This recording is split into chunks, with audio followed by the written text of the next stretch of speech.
All right. Ladies and gentlemen, welcome back to the Manila Major. I can never say that right. Dear God. Manila Major American Qualifiers. I'm clearly very tired after a 16-hour shift, and we've got more great NA Dota action for you. It's EvernovaS versus Digital Chaos, one of the closest series we'll see to date after game number 1, which was just a rousing 23-minute victory coming out for Digital Chaos. A lot of fun plays coming in from both sides, close battles back and forth. Ben, what'd you think about game number 1? Was it close? Was it 23 minutes? It was something like that. I don't know, dude. Well, let's hope they don't get stopped again. Yes. They need to put up more of a fight. I think the telltale sign of how their mentality is comes down to, who was it? Yuar dropping his shreds at the end of the game before they GG'd out. That was not a good sign for EvernovaS. Just a forfeit. They have lost 5 games in a row, all 5 games they've played here, which is real sad because I like this team. They have a lot of good players, some friends of mine, and they're very, very talented individually. There was no all chat. There was no bad manner. Yeah, that's actually very interesting. There wasn't. Well, draft. DC is European, so I mean, I don't really expect to see. Well, why would too they much bad all chat. manner? They're already bad mannering by owning them so badly. Is that really bad manner just to play the best they possibly can? I mean, I guess you could have bought an armlet, and that would have been bad manner. You're talking about the Bane, right? Mm-hmm. Yeah, that would have been.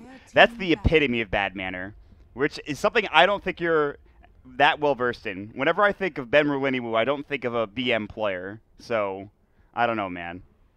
People think fountain camping's BM. I don't really think it's No. You told me this before. You said your rationale behind is just GG out. If you don't want to get fountain camped, then just GG out. Yeah. At the time, I think I disagreed with you, but I definitely agree with you now. It's hard to fountain camp. It's a challenge. Yeah. I've seen games lost based on fountain camping, actually. Yeah. I actually have. I literally saw a game the other day where somebody was fountain camping and the slaughter brought back and killed the guy, and they proceeded to throw a 25K net worth advantage over the course of an 85-minute game. Yeah. So that was fun. It's like, okay, you have 30K net worth, but can you continue this and win after fountain camping with a 30K net worth? That's the next level. People like challenges. That's why they play Dota. Yeah.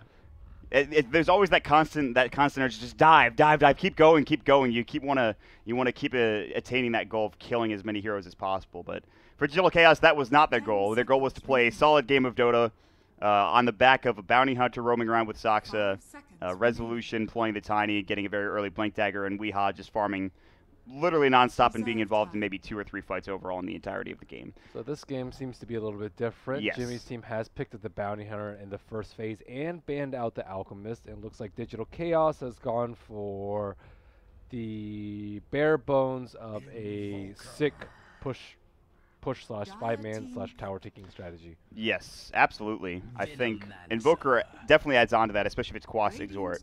So a lot of people have been asking me about Quas Wex. Is it something that's popular now again, or is it still Quas Exort? Because I feel like it's usually only Quas Exort. I see more Quas Exort this patch than I did last patch. Yes. I think at the beginning of the last patch it was a lot of Quas Wex. There was a bit of Quas Wex. You know, EvernovaS did see it coming because they did ban out the DK and the Chen. When you see NP Venge, you think push. They have auras, they have summons, they have mobility, they have strong right click, which is exactly what you need for towers. This feels kind of BM. This because is not BM. I mean, to you it doesn't, I know, but they beat them in such a way that they beat them last game just playing, I think, Sound Dota and getting a solid lead. Obviously, they did so with some mistakes from EvernovaS. But they clearly are showing. For me, it seems like, okay, we just want to get this game out of the way. No, for me, it's other teams are going to be watching this because it's the majors. People are looking to beat DC, so they want to show that they have multiple strategies. So they don't rely on the Alchemist. So maybe some teams won't ban out the Alchemist. Okay. You don't want to see one dimensional. Definitely not. You want to mind game to other teams. When especially during the picks, obviously, is the biggest thing. Of course. During the draft. You're like, we don't even need Alchemist. Sometimes teams leave Alchemist in the pool and they just might not even pick it. Yes. That's the mind game. Yes. You're like, we don't even know what strategy they're going to run. And then if you win the draft, you can beat other teams that are similar skill to you. Okay. So that's, I think, where this is going. I'm pretty sure that Digital Chaos are in a position where they can be like, oh, yeah, we can win with whatever strategy that we want to. But this is the one they're going for. Hey, we can win in 15 without Alchemist. We can win in 25 with Alchemist. Isn't that kind of a gambit? If you lose with this strategy, it makes you seem more one-dimensional. Are they going to lose with the strategy? Probably not, no. I didn't think that Signature Trust, one of the top-tier SEA teams, would lose to a Mongolian squad 2-0 when they needed to win one game to get to a tiebreaker, but that happened today, so... Let's just say it's unlikely that they lose with the strat, but even if they do, then they still have the gumption to pick it.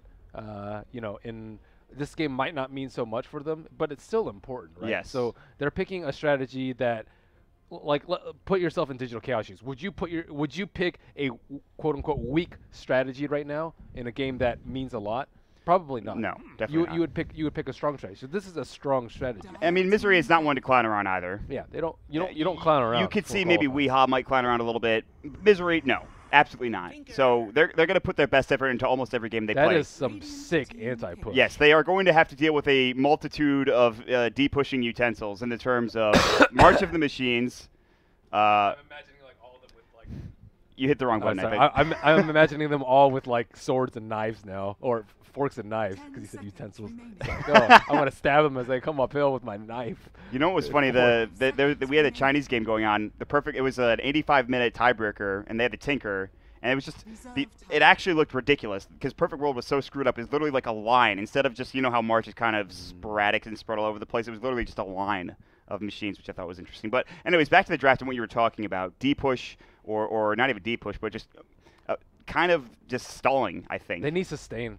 I think actually something like a Keeper with a Hood plus Scepter would work for them. I don't think that's kind of in their repertoire though. But what about Abaddon? What do you think about Abaddon? Abaddon's okay, but there's all AoE damage. Venno, Sand King, Tinker, all Okay. heavy AoE magic. You want a Pipe Carrot, you want AoE heal. I think that Coddle would fit the bill best for me, although you can only push 50% of the time. That's still pretty good, I would say. Looks like they're going to go a different route. Spirit Breaker, excellent at killing Bounty Hunter, pretty decent at killing Faceless Void, very good at killing Tinker. Yep. And just looking to kill them so they won't even get the net worth to even defend He's the high got ground. some sustain. He picks up an urn, and he can sustain people a little bit. I mean, come on. You don't need sustain if you're 25,000. Actually, with this lineup, you probably do. I think, like, for an insurance policy and just for this particular team especially, yes, maybe. But I like the idea of a Spirit Breaker for the exact reasons that you mentioned. I think if they want to get ahead, if they want to get that huge advantage they had in game number 1, they have... You got it. There you go. All right. Okay. Well, either way, EvernovaS is going to be having an interesting time. Waits is going to be playing the Venomancer, so does a support Venno. Slicks is playing the Sand King. UR is playing the Tinker. Slicks played, I believe, the Death Prophet last game, but I feel like they're just going to switch things around here. Now, this is interesting, actually. Where are they sending everybody? I think Fluff is going to be playing probably the Offlane Void. I don't think you can put Sand King in the mid lane. I think he's going to go safe lane. I think he's going to get Stout Shield and 8 Tangos, and I guess that's fine. That's fine. Where else would you put him? I don't know. I have no idea. He's fine versus Nature's Prophet. I think you can actually deal with the Treants fairly easily with Stout Shield. Although, generally, you want a Quelling Blade user as your melee hero to deal with the Treants, so you can just right-click them down very easily. But, if you want Sand King in your lineup and you don't want him to jungle him because you have a Bounty Hunter in your lineup, then it's an appropriate substitute. I feel like I've asked you this recently, but what do you think about Caustic Finale? Maybe I haven't asked you. It's all right. In this matchup, in this lane. I think it's okay in this lane. I actually, it's nice because you don't have that much mana. So Caustic Finale does a lot of damage without mana, which is pretty unusual for a caster type hero like Sand King. Right. And when you're in the safe lane, you generally don't have that much sustain. You're just limited to like maybe Arcane Boots. But I think, we might even see something different. We might even see like a Crimson Guard Sand King too, which is very good. Crimson Guard, an excellent pickup versus Drill Ranger, versus a lot of summons from NP as well as Invoker. Do you get that like first, or you get it after Blink Dagger or something? You'll see it a lot on safe lane Sand Kings just because they want the sustain.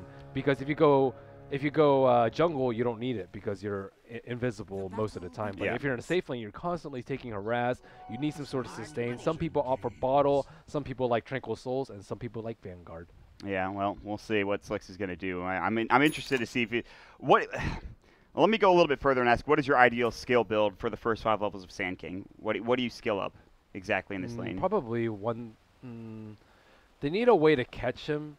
Like, Venomancer is not the greatest setup. I think if they had a better setup for him, then you probably go 1-3-1. But because he doesn't, probably 3-1-1, I would say. Okay. 3-1-1 So you get that point in Caustic regardless.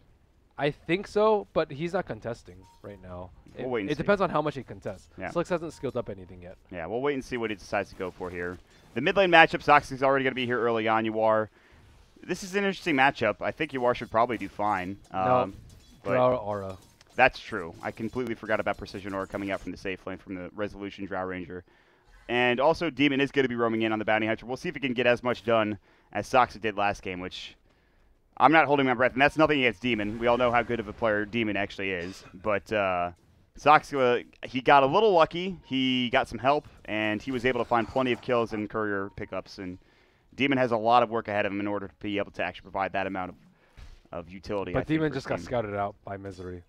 So that's never a good sign. You never want to be showing as your bounty hunter. How did they see him? Did he just shadow walk in front of him? I think so. I think he just popped out like at a very inopportune time.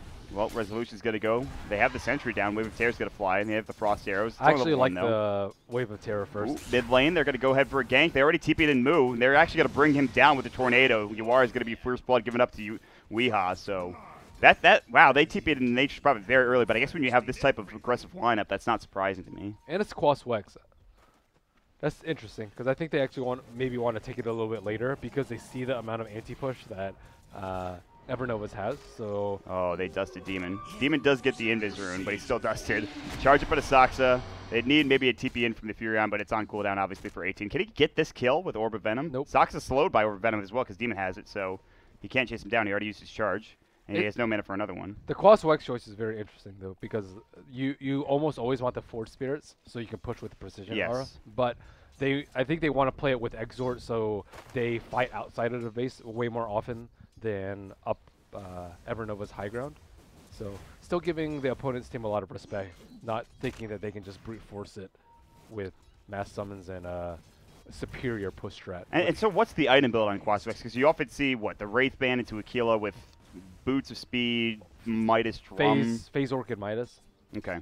Is generally accepted as a pretty good build regardless of the situation. Okay. It's very good versus Void. Forces him to get Manta or Diffusal or BKB, which sometimes you don't want very early. Very good for Sand King. Very good at Tinker. And especially good at killing Venomancer, because you don't want him to get his ulti off before he dies. If you get a silence on the Venomancer, he's usually dead because of just how squishy he is and how much damage you're laying into him. So that'll be something that they'll have to deal with. I imagine the Orchid is a good choice, and we'll probably see it coming out from Weehaw. But for now, Moo's going to be heading over to the side camp hill. I think he maybe missed that last set. I think Demon got it from him. He snagged it in the end with the Shadow Walk attack. Meanwhile, roaming mid, charging in is going to be Misery. There's the Cold Snap TP, and they're rotating 4 heroes here for finding this kill. The Wave of Terror. This is going to be an easy one. They get off the March of Machines. They'll do some damage to Soxa in the end, but Uar goes down once more with no support, no backup, no TP rotation. It's not like they would have done anything in that situation. They can't. So the best thing the supports could do is stack for him so that he can catch up from this terrible laning phase. They can't save him in the mid lane.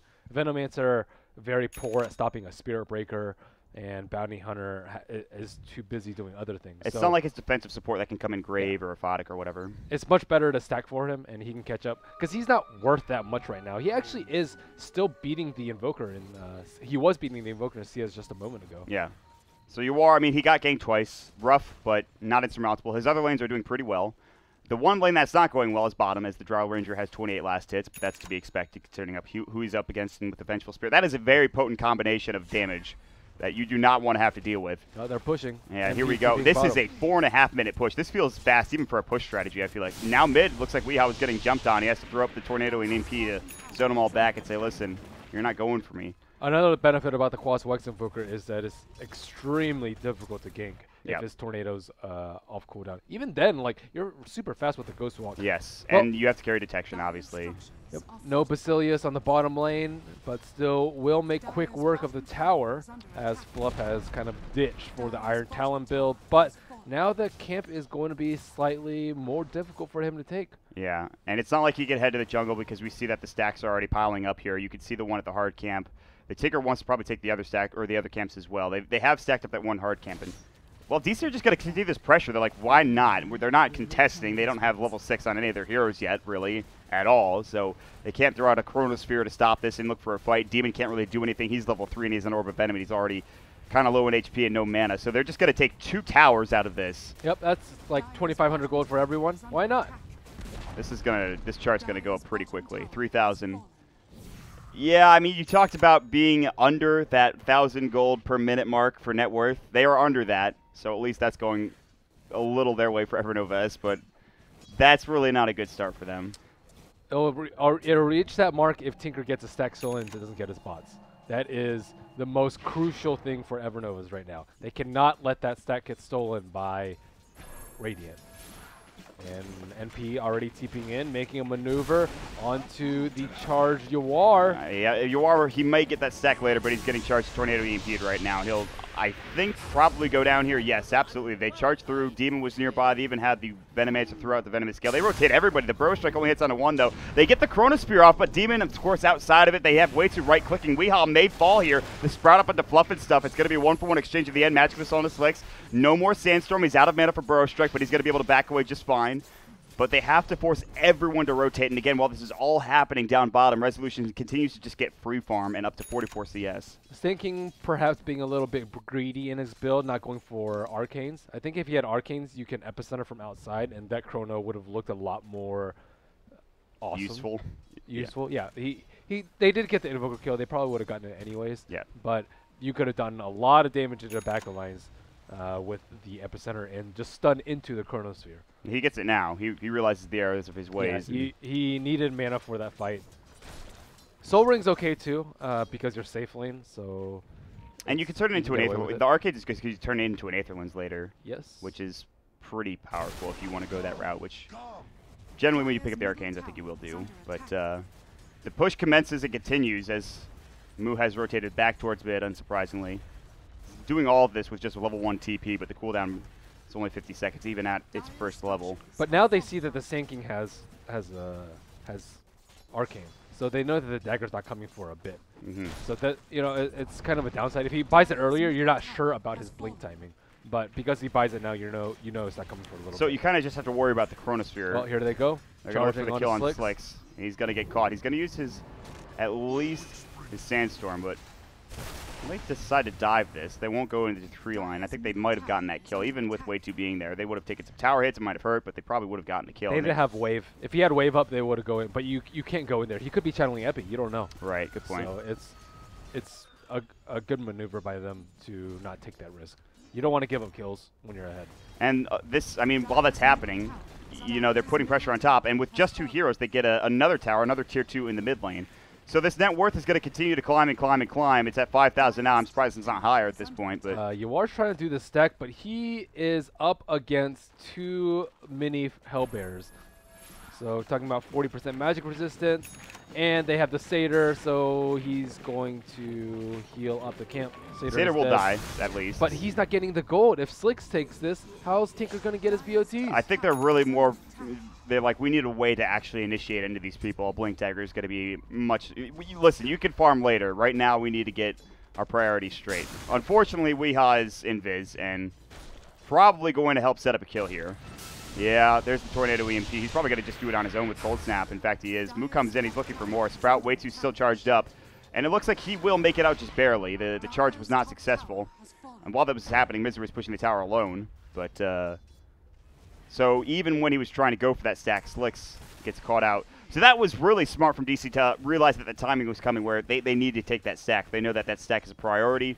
They understand that the stack exists. They know that's the only way that Tinker gets back in the game. Right. Right now he's broke. Look at his net worth. Look at his items. He is a glorified support at this point. He's a hybrid. Yes, he's a hybrid. Exactly, Ben. You took the words right out of my mouth. Okay? Hybrid indeed. He's just poor. Yeah, welfare. Yada yada. Invoker has picked up a Staff of Wizardry, interestingly enough. But all it takes is 1 kill on a rich core and he has BOTs. Like last game where they got 4K from picking up 2. That is not going to be easy, given the heroes they have. I mean, it comes down to Chronosphere, I think, and an Epicenter on top of it, like you had discussed previously. And Double March. Double March would be helpful, Veno too. ulti, but still, they need... Okay, let's see. Way 2, he's heading back to base. Does he buy the Tome of Knowledge? Yes, he does. Yeah, all right. Way 2, get that level 6, baby. He knows what's up. That's how they win the it's fight. 425, right? It's close enough. Yeah, I guess it is. He just needs like 1. He goes out to get that like 1 creep. Are they giving it to Tinker? Oh, man. They're in dire straits when you have to give that to your mid laner. Way 2's like, he's crying. He's like, I could have had level 6 off of that. We're close to it. I don't think I've ever seen that. The look on your face, just that's the story of this game. Sheer despair. when you know that you're that far behind that you have to give your Tome of Knowledge to your Tinker. Wow. Good news, Fluff has a Blink Dagger. How does Fluff keep managing to get these Blink Daggers? Like he had it last game too, seemingly out of nowhere. Fluff, good offlane player. Somewhere. 0 deaths. In all of my time of casting Dota 2, I've never seen Fluff play offlane. So this is a nice change of pace for me. I don't know. You've been playing Dota for much longer than I have. You've probably known Fluff for longer than I have. Have I seen him play offlane? No. Okay. But if you can play support, you could probably play offlane because they're similarly difficult, although one's way more farm-oriented. Well, I think if you can play support, you can pretty much play everything. If you're a good support player, you should be able to play every role. I think that's been shown by a couple of players. Yeah. AUI in particular. And it does not work vice versa. Yeah. Yeah, that's definitely true. Well, AUI started as a carry, I think, kind of. Yeah, he did. Yeah, he was one of the... That was something we were talking about the other day on the couch, actually, was carries that have transitioned to 4-position or 5-position support and have actually been successful at it. It's hard. You can't really call fear. You can't call fear that, but I mean, they're going to get a Roche kill, and smoke is up. Slicks is waiting in the winds, and Demon, of course, is going to put up a track. But there's an observer ward. They'll scout out the fact that everyone's probably there. Moo says, "Let's get out of here. I'm going to TP top. See y'all later." You know, this decision for him not to buy Arcanes has actually really hurt him because he is 400 gold short of a blink. I think that's what they're waiting for when they wanted to go in a pit. They're like, well, he might get it here. He might get it here. You probably just chrono this almost, yeah. You channel Epi, yes you do, and then you go with a Burrow Strike. He does have Aegis. That is the big problem. If they get Misery, maybe that's something. They have track on both of them. They really can't fight into Resolution. He's just going to pump out damage. That's just... the TP comes in for Misery. Even if they get that kill like you talked about, he has Aegis. That had slipped my mind completely. Slicks will go back in with a Burrow. They have another Shuriken. He's actually one right click from death. He'll finally go down, but it's going to be at the cost of 2 heroes for ENS. That's not really a great trade. Demon is moving fast track, but the Urn Charge will take him down from Weehaw, who's already picked up some Midas a minute or two ago. Now has his full 4-staff coming out as well. That's an Aegis for 3 heroes, by the way. The new Dragon Lance is amazing on Drow Ranger. The double band of Elven Skin? Yep. Yeah, that's huge. 15 agility. Because it means you don't have to go for that triple Wraith Band kind of build anymore that some people used to, or whatever it was. You know, you actually outrange towers, too. Tower range is 700. He hits for 755 range. Yeah, I figured this out the other day. It's amazing. Do you just stay... I mean, do you move into that Hurricane Pike as a luxury item later? I'm assuming you do if you have enough money, but... Depends. Yeah. Also helps because he's not getting hit by March, too. They could literally have him be the one hitting the racks, and it would probably be fine. Fluff's got to come in time dilation. They mech up just to make sure they're all topped off as they thought the fight might have been breaking out, even if it was. I don't think there's really anything that ENS can do. There's a level 6 for Venomancer, but he doesn't skill up his ultimate. I'm not sure how you feel about that. Not good. Okay, well. They are now completely, every single one of ENS is below that of DC, including the Sand King himself and the Fluff with the Blink Dagger. Dust will go. Swap back's not there, but the Tornado will clip Slicks, and Way 2 will narrowly avoid it. But still, it goes back to the time he didn't buy Arcane. If he gets Arcane, he gets another kill in mid, he'd have his Blink Dagger 5 minutes ago, and he'd be on his way to Veil or whatever he wants to push high ground. But now, because he didn't, he's stuck at 1,900 gold. They need items. They need BOTs on the Tinker. They need Blink Dagger on Sand King, but it's going to come way too late. They've already lost a melee racks. Yeah. And he still doesn't have his Blink Dagger yet, by the way. Yeah, I know. That's really sad. Just the net worth chart, and Ben, look at the net worth graph as well. And just, I've seen this graph before. It's roughly the same. They did not hit the benchmark that I wanted them to. They certainly did not hit the benchmark. They have too many hybrids on their team, sadly. You got to set goals for yourself in these sort of games, man. If you know you're outmatched, you know. They did not reach their goals. They didn't dream big enough, or I don't know. Something just happened, and it wasn't great. The game's not over, but by the way, this is the... Resolution gets jumped on by Demon. Demon just trying to be cheeky, but almost pays for his crime. Demon stays there a half second longer. He's probably dead. That's a Jimmy play. That is what I would clarify as a Jimmy play 100%. That's what you came here for, Ben. That's what you came to see. I saw one. I'm happy. Yeah. The illusion play, not a Jimmy enough play for you. Back with the Bane in the first game, but... That's a Jimmy play. So this has to be by far one of the least closest 7-to-1 games I've ever seen. It's a draw strat though. Draw strats peak off probably 5-10 minutes from now, maybe. A little bit later. Okay. I would say 30. That's fair. By the way, Weehaw picked up a Hurricane Pike. Maybe he's being cheeky now. Or is that an actual build? I mean, you're not really a right-click hero. It's obviously... Force Staff's not a bad item, I think, for the Invoker. There are other items you could have gone for, like Orchid, like you had mentioned, which I think would have been probably the... I don't want to say the correct choice, because it's Weehawk playing the Invoker, not me, but... Hurricane Pike is better for sieging tower. I think that's fair. He has 730 attack range. And then you see Draw Ranger with 755. These two heroes can right-click the tower. So really, it's all about objectives for them at this point. They want to end the game. Yeah, I can... Yeah, well... if they decide to maybe wait for the next Roche, or if they just want to get their next item, they won't have any trouble in doing so, I don't believe. Unless there is a... Like we talked about earlier, Epicenter, Chronosphere on top. Well, Chronosphere first, Epicenter on top, Poison Nova, which he doesn't have skilled up yet. Double March. Into track kills. And just like 3 track Shuriken toss bounces. It's not that far-fetched if they play poorly, but as long as they play safe, buy Pipe, wait for Roche, buy a gem, you know, these sort of things that will help you win the game.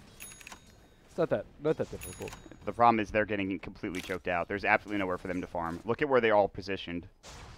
Like heroes, Point Tiger. Yeah, you can farm heroes, but with what items? It comes down to that hypothetical situation where they get all of those abilities off at the same time and kill everybody, or at least maybe 3 would be nice. If they kill 3 people, I guarantee you they get more than 7,500 net worth out of it, and they lose nothing. But that's... I want to call it an impossibility, but I'm an optimist, so I don't know what I'll call it. Really difficult. Dragon Pike is nice because it gives you or Hurricane Pike is nice because it gives you HP as well. HP means you don't die.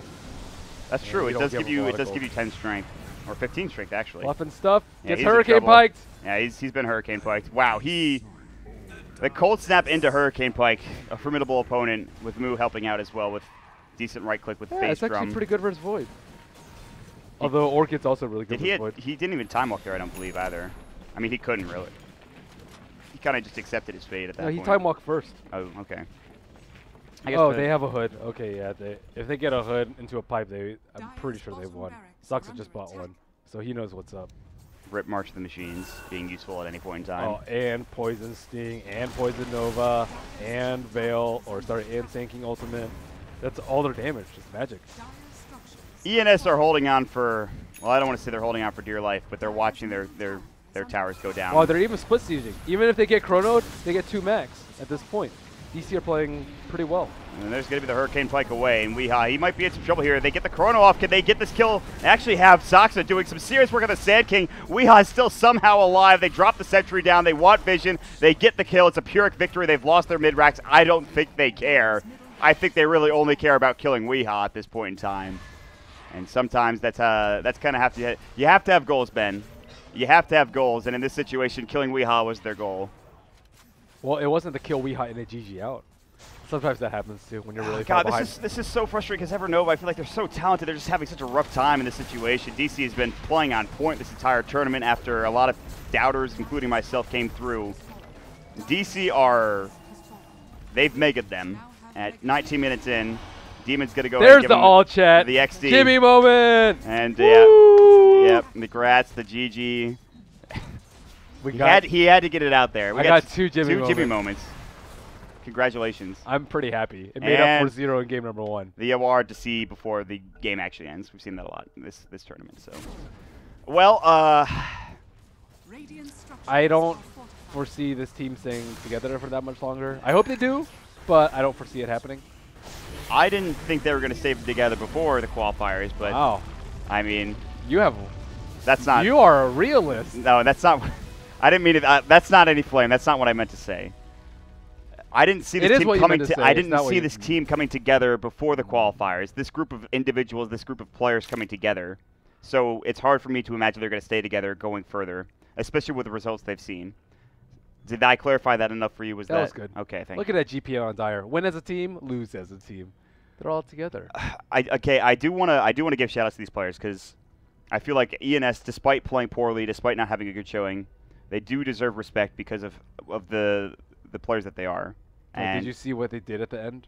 Come on, XD. Dude, he XD'd. It's not like he's just like, you know, XD kill yourself or something like that. He didn't say that. He didn't dox anybody's sister or anything. I mean, like he just said XD. Jimmy's a nice guy. And Yawar just disconnecting. I mean, they called GG. Maybe it was about to end. I'm giving them the benefit of the doubt, Ben. Okay? You're a nice guy. I really am. I try to be. Please no Reddit threads. Dear God.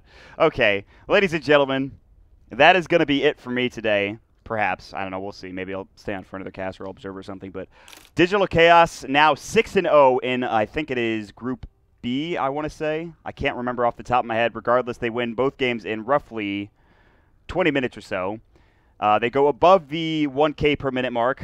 That was their goal. They accomplished that goal. At the beginning of the game, I said something like, do you think that, or isn't it a gambit that they pick this kind of strat, you know, and trying to have some versatility in their lineup? And that question was answered for me. So not really much of a gambit. They win the game pretty handedly. So, okay. Good Well stuff. played. Yeah, well played. Well played from DC. ENS, I hope to see all of you players still playing Dota in the near future. If you decide to play on the same team, good luck. Mad love to all of you because you guys are awesome. Digital Cast, you look good. With that said, my name's Mont. With me is Merlini. Ben, any shout-outs before we head out of here? Nope. Okay. You got to see your Jimmy moments. You're happy. Okay, cool. We'll see you guys later. This is BTS3. You guys know where to find us. Coming up next is another American matchup. Off the top of my head, I don't know who it will be. I believe it is going to be Ben himself as well as Charlie casting for you guys here on BTS3 with Webhouse Observing. I'm going to be done, and I'll see you guys around here on the hub. Thanks for having me. See y'all later.